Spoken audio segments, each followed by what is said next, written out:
नमस्कार। देश काल में आपका स्वागत है। मैं हूं मुकेश कुमार। दोस्तों, अमेरिका के दो दक्षिणपंथियों ने, एक ने सोशल मीडिया पर एक पोस्ट की और दूसरे ने एक वीडियो जारी किया।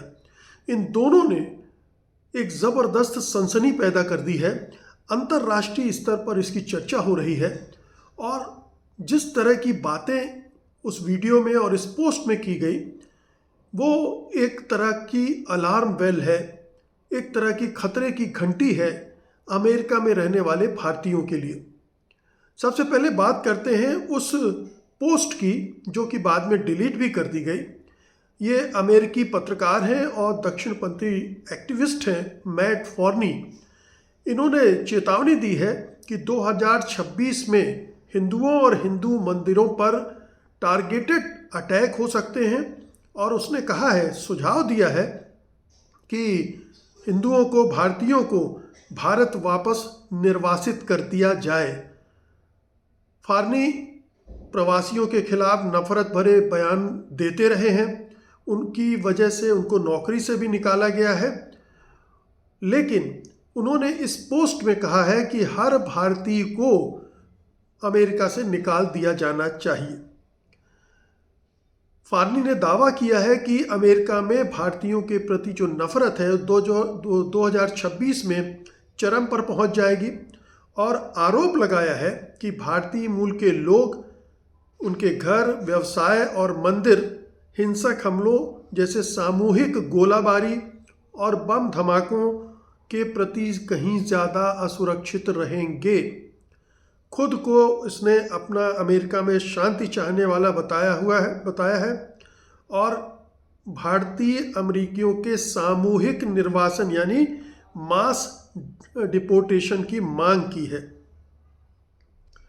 अब आप समझ लीजिए कि इस तरह के लोग जो खुलेआम भड़का रहे हैं, पूरे अमेरिका में जो पूरा दक्षिणपंथी तबका है, वो किस तरह से भारतीयों और हिंदुओं को टारगेट कर रहा है और उनको देश से निकालने की मांग कर रहा है और एक इस तरह का माहौल पैदा कर रहा है कि वो खुद ब खुद डर कर भाग जाएं, लौट जाएं अपने मुल्कों को।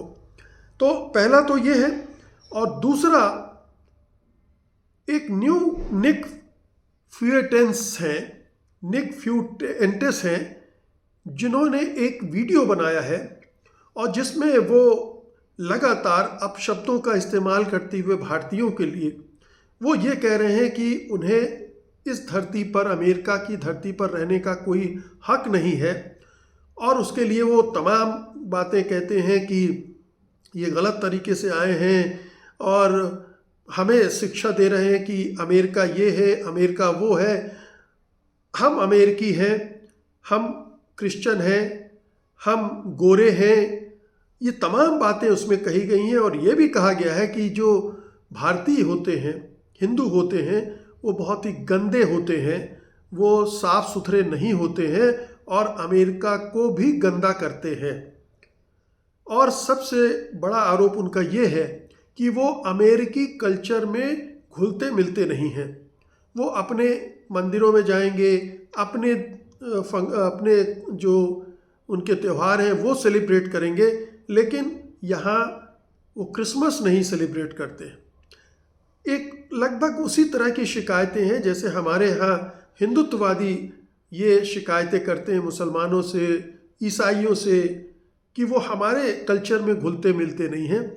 ठीक वही जिस तरह के यहाँ अति हिंदुत्ववादी हैं, उसी तरह से वहाँ अति जो है, आप कह सकते हैं कि वाइट सुपरमेसिस्ट हैं या अति दक्षिणपंथी है। दोनों एक ही तरह का सोच है उनका। लेकिन अभी हम बात कर रहे हैं अमेरिका की। तो वहाँ इस तरह के उसने एक वीडियो, लंबा वीडियो आप देखिएगा, 28-30 मिनट का वीडियो है और उसमें लगातार धारा प्रवाह उन्होंने, और ये मैं बता दूं कि ये जो निक फ्यूएंटेस है, ये मांगा जो ट्रंप के फॉलोअर्स का ग्रुप है, उसके एक तरह से हीरो हैं। ये पहचाने जाते हैं। उम्र केवल 27 साल की है, लेकिन इतना जहर उगलते हैं, इतनी नफरत उगलते हैं कि वो उस पूरे सेक्शन में बहुत लोकप्रिय हो गए हैं। और वो लगातार ख़ासतौर पर इंडियंस को, भारतीयों को टारगेट कर रहे हैं। और न केवल जो अवैध तरीके से आए हैं उनका तो समझ में आता है कि इलीगल इमिग्रेंट्स हैं तो उनको वापस तो भेजा जाना चाहिए, इस पे कोई दो मत नहीं। लेकिन जो लीगली वहाँ पर रह रहे हैं, जिनके पास नागरिकता है, उसको भी टारगेट कर रहे हैं। और इसका एक उदाहरण है कि जिस तरह से वो विवेक रामास्वामी के पीछे पड़े हुए हैं।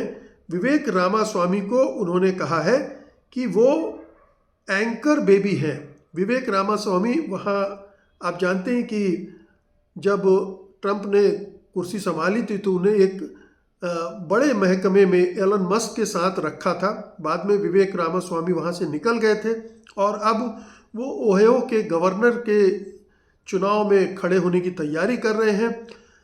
तो इनको ये बेबी एंकर कह रहे हैं। बेबी एंकर का मतलब होता है कि वो प्रवासी जो वहाँ आते हैं सिर्फ इसलिए बच्चा पैदा करने की, कि बच्चा पैदा होगा तो वो, चूँकि वहाँ बर्थ राइट होता है, जो बच्चा पैदा होता है अमेरिका में उसको नागरिकता खुद ब खुद मिल जाती है। तो वो उस आधार पर वहाँ पर बहुत सारे पेरेंट्स इस चक्कर में आते हैं और फिर वहाँ नागरिकता हासिल करने की कोशिश करते हैं। तो विवेक रामास्वामी को एंकर बेबी कहकर एड्रेस कर रहे हैं, जबकि वैध तरीके से विवेक रामास्वामी वहाँ रह रहे हैं। लेकिन मैं ये बताने की कोशिश कर रहा हूँ कि ये जो आक्रमण है वो वैध अवैध नहीं देख रहा है, वो केवल इंडियन देख रहा है, वो केवल हिंदू देख रहा है और उनको टारगेट कर रहा है, चाहे वो कोई भी हो, किसी भी पद पर हो। और इसीलिए वो लगातार उन पर आक्रमण कर रहे हैं, उन पर गालियाँ, उनके खिलाफ बहुत ही घटिया किस्म की गालियाँ भी दे रहे हैं, जिनके बारे में मैं बताऊंगा भी आपको। लेकिन और कुछ इंस्टांसेस में बताना चाहता हूँ। ये निक फ्यूएंटेस के अलावा मैंने एक जिक्र किया फॉर्नी का पोस्ट, फिर फ्यूएंटेस का वीडियो, और कुछ और उदाहरण मैं दे रहा हूँ। जैसे अभी एक वीडियो वायरल हुआ है वहाँ पर, जिसमें एक अमेरिकी व्यक्ति भारतीय मूल के व्यक्ति से बेवजह कह रहा है गो बैक टू इंडिया। वो उससे कोई मतलब नहीं है उसका, लेकिन उसको देखते ही वो कहता है गो बैक टू इंडिया। और यूट्यूब पर ऐसे वीडियो हैं जैसे Indian Americans are hating on Indians, और इसी तरह से racism towards Indians in the US. इन सब में दिखाया गया कि कैसे एंटी इंडियन सेंटिमेंट्स अमेरिका में फैल रहे हैं। एक्स पर वीडियो काफ़ी अपलोड हो रहे हैं जहां भारतीयों को मॉकिंग अमेरिकन्स कहा गया है, और मागा ने रेसिस्ट जो नस्लवादी गालियां हैं उनके लिए इस्तेमाल की हैं। ये लगातार वहाँ हो रहा है। और इंस्टाग्राम पर भी इसी तरह से भारतीयों को डीह्यूमनाइज किया जा रहा है, उनको गालियां बकी जा रही हैं, उनको धमकियां दी जा रही। जैसे एक्स पर एक पोस्ट में भारतीयों को पेस्ट यानी कीड़े मकोड़े कहा गया है, और ये एंटी इंडिया हेट बढ़ता जा रहा है। कुछ और जो गालियां हैं मैं बता दूं आपको भारतीयों के लिए, स्टिंकी, दुर्गंध वाले, करी मचर्स, काऊ वर्शिपर्स, ये सब कह के गालियां दी जा रही हैं। न्यूक इंडिया एंड इरेज हिंदुइज्म, ये धर्म सीधे हमले, हिंदू धर्म पर हमले किए जा रहे हैं। न्यू इंडिया पर परमाणु हमले की बात कही जा रही कि हिंदू धर्म को साफ कर दिया जाए। इसी तरह से भारतीयों को नॉन वाइट इन्वेडर्स कहा जा रहा है। ब्रेन ड्रेन का आरोप है, इनको इनकॉम्पिटेंट कहा जा रहा है इंडियंस को, और स्केमर्स भी कहा जा रहा है। मतलब ये घोटालेबाज हैं, घोटाला करके यहाँ पर आए हैं, और इनके जो क्रेडेंशियल्स हैं वो फेक हैं, नकली हैं, जाली हैं, फर्जी हैं। ये सारी चीज़ें उनको बार बार उसके हमले में की जा रही हैं। ये एक बड़ी खतरनाक स्थिति बनती जा रही है 2026 के शुरुआत के पहले। और ये जो स्थितियां निर्मित हो रही हैं, आप समझ सकते हैं कि अमेरिका में रहने वाले भारतीयों के लिए कितनी विकट परिस्थितियां अगले साल बन सकती हैं, क्योंकि ये जो मागा है, ये उग्र दक्षिणपंथी लोग हैं, ये लगातार बहुत उग्र होते जा रहे हैं। और ट्रंप ने जिस तरह से भारतीयोों का नाम तो नहीं लिया उन्होंने, लेकिन इमिग्रेंट्स करके उसमें सबको लपेट लिया है। और ट्रंप ने इस घृणा को, इस नफरत को बढ़ाने में एक बड़ी भूमिका निभाई है। कुछ और जो गालियां इस्तेमाल हो रही हैं वो भी आप सुन लीजिए। इमेजिन द स्मेल, भारतीयों के लिए कहा जा रहा है कि इमेजिन द स्मेल, उनकी गंध की कल्पना कीजिए। पजीट एक बहुत बुरी गाली के तौर पर चल गई, मैं इसके बारे में अभी आपको बताऊंगा। स्ट्रीट शिटर्स मतलब सड़कों पर शौच करने वाले, काऊ यूरिन गौमूत्र पीने वाले, ये सारे जो गालियां हैं ये उनके लिए इस्तेमाल हो रही हैं। और ऐसे बहुत सारे एक्टिविस्ट हैं, जर्नलिस्ट हैं, जो यूट्यूबर्स के रूप में भी और सोशल मीडिया पर भी जहर उगल रहे हैं और निशाना बना रहे हैं भारतीयों को। ये एक कंसर्टेड कैंपेन है, कोई अलग थलग कोई छोटे मोटे कुछ लोग नहीं कर रहे हैं, बल्कि बाकायदा एकजुट होकर, संगठित होकर एक अभियान चलाया जा रहा है। और ट्रंप के सपोर्टर्स ने H1B वीज़ा को ख़त्म करने की मांग की है। उनका कहना है कि भारतीय पैरासाइट्स हैं, परजीवी हैं। अब ये आप समझ सकते हैं कि किस तरह से टारगेट किया जा रहा है भारतीयों को, और ख़ास तौर पर हिंदुओं को।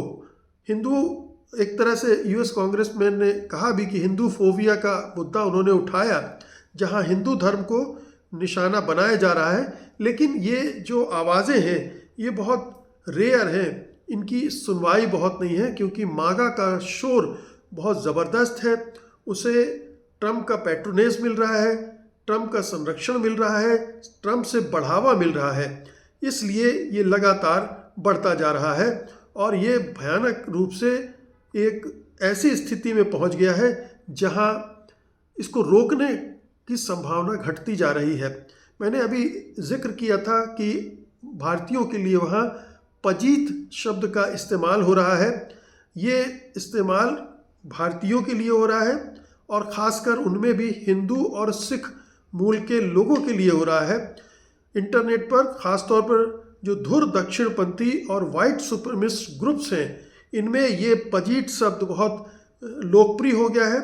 और ये शब्द भारतीयों को नीचा दिखाने, उन्हें गंदा, असभ्य, सड़क पर शौच करने वाला बताने के लिए इस्तेमाल होता है।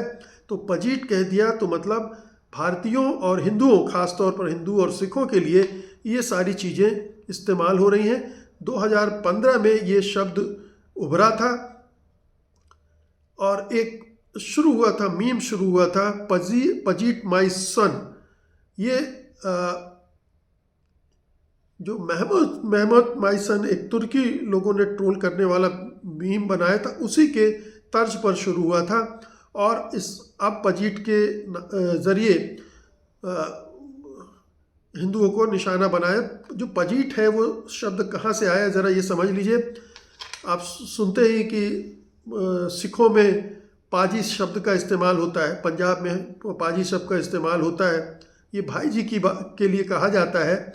और वहाँ से इन्होंने पज लिया है और फिर इसमें उन्होंने इसको बिगाड़ कर पजीट कर दिया है, और ये इस तरह से इसकी उत्पत्ति हुई है। अब ये पूरा जो संदर्भ है इसका समझ लीजिए कि सामान्य रूप से ये साउथ एशियंस पर लागू होता है। इससे जुड़े इस स्टीरियोटाइप्स हैं, जैसे स्ट्रीट शिटर, सड़क पर शौच करने वाला, गंदा करने वाला। हाल में ये और फैला है और अमेरिका, कनाडा, यूके तक में इसका इस्तेमाल होने लगा है। एंटी इंडियन हेट स्पीच का प्रमुख हिस्सा बन चुका है और ये नस्लवाद पर आधारित है। भारतीय संस्कृति और लोगों को डीह्यूमनाइज करता है। प्लेटफॉर्म पर ये आम है, कई जगह इसे हेट स्पीच माना जाता है। अंग्रेजी में एन वर्ड्स ब्लैक लोगों के लिए जो कहा जाता है, ये एक तरह का एथनिक स्लर है, एक गाली है। कहने का मतलब ये है कि अमेरिका में भारत और हिंदुओं के खिलाफ इतनी नफरत बजाने लगी है कि वो कभी भी बड़ी हिंसा में तब्दील हो सकती है। चूंकि वहाँ आर्म्स कंट्रोल है नहीं, कोई भी हथियार खरीद सकता है, कोई भी हथियार रख सकता है, और इसीलिए वहाँ आए दिन इस तरह की घटनाएं होती रहती हैं। मास शूटिंग आमतौर पर होती रहती हैं, और इसी तरह के जो पागल हैं दक्षिणपंथी, अति दक्षिणपंथी, वो कभी भी इस तरह की किसी गोलाबारी को अंजाम दे सकते हैं। हिंदुओं और सिखों के धार्मिक स्थलों पर अटैक कर सकते हैं, राह चलते किसी आदमी को साथ मारपीट कर सकते हैं, मॉब लिंचिंग कर सकते हैं, कुछ भी संभव है। भारत में चूंकि आर्म्स उस तरह से नहीं बटे हुए हैं, नहीं फैले हुए हैं, इसलिए अभी हमें उस पैमाने की हिंसा केवल दंगों के दौरान दिखती है, अन्यथा नहीं दिखती। लेकिन अब अमेरिका में ऐसे हालात बनते जा रहे हैं कि हमें कभी भी इस तरह की मास शूटिंग की खबरें, बुरी खबरें देखने को मिल सकती हैं, सुनने को मिल सकती हैं। हमने ये खबरें बीच बीच में आती रही हैं कि किसी सिख को कैसे मारा पीटा गया, किसी हिंदू को, भारतीय को कैसे निशाना बनाया गया। लेकिन अब ये वो छिटपुट घटनाओं से बात आगे बढ़ चुकी है, और जिस तरह से फॉरनी ने कहा है कि 2026 बहुत ही खतरनाक होने वाला है भारतीयों के लिए, हिंदुओं के लिए, जिसमें गोलाबारी भी होगी, उन पर हमले होंगे, उनके जो व्यापार हैं, बिजनेस एस्टेब्लिशमेंट्स हैं, वहाँ पर अटैक होंगे, उनके धार्मिक स्थल, हिंदू मंदिरों पर अटैक होंगे। ये सब आप 2026 में न देखना पड़े, ये अच्छा होगा। लेकिन जो हालात बता रहे हैं, जिस तरह से भड़काया जा रहा है लोगों को, उसमें वहाँ कुछ भी संभव है। और ये भी ना भूलें कि हमारे यहाँ क्रिसमस में जिस तरह की चीज़ें हुई हैं, और ये वीडियो जब वहाँ के इस तरह के लोगों ने देखे होंगे तो उनका रुख क्या रहा होगा, उनका रवैया क्या होगा, और वो कब इस पर रिएक्ट करेंगे, किस तरह से, ये समझना कोई मुश्किल काम नहीं है। तो क्रिया की प्रतिक्रिया वहाँ भी देखने को मिल सकती है। क्रिया की प्रतिक्रिया हम बांग्लादेश में भी देख रहे हैं, और हिंदुस्तान में भी देख रहे हैं, और पाकिस्तान में भी देख रहे हैं। पूरे यूरोप में भी भारतीयों के प्रति ये नफ़रत बढ़ती जा रही, बल्कि यूँ कहना चाहिए कि जो पूरा वाइट वर्ल्ड है, गोरों की दुनिया है, वहाँ पर अब यूँ तो सारे जो नॉन वाइट्स हैं वो टारगेट पर हैं, लेकिन ख़ास तौर पर अब भारतीय और हिंदू और सिख, ये सब सीधे निशाने पर आ गए हैं। और अब ये ऐसा लगता है कि ये बड़ी हिंसा की पृष्ठभूमि तैयार हो गई है, और कभी भी कुछ भी घट सकता है। बहुत ही खतरनाक स्थिति है, लेकिन ये स्थिति बहुत कारण है इसके, देश विदेश दोनों का कारण है। जब हिंदुस्तान में घटनाएं होती हैं, क्रिश्चियन को मारा जाता है, पीटा जाता है, मुसलमानों को जलाया जाता है, या उनकी हत्याएं की जाती है, मॉब लिंच की जाती है, तो जाहिर है कि जहाँ पर इन लोगों का बहुमत है और जहाँ हिंदू और भारतीय अल्पमत में है, वो वहाँ अपना गुस्सा उतारते हैं, जैसे बांग्लादेश में हो रहा है, जैसे अमेरिका में हो रहा है, या यूरोप के दूसरे देशों में देखने को मिल सकता है। पूरी दुनिया में ये गर्म हवा चल रही है, इसमें क्या क्या होगा हमें पता नहीं है। ये तो अभी एक शुरुआत भर लग रही है। बहुत बहुत शुक्रिया आपका, धन्यवाद, नमस्कार।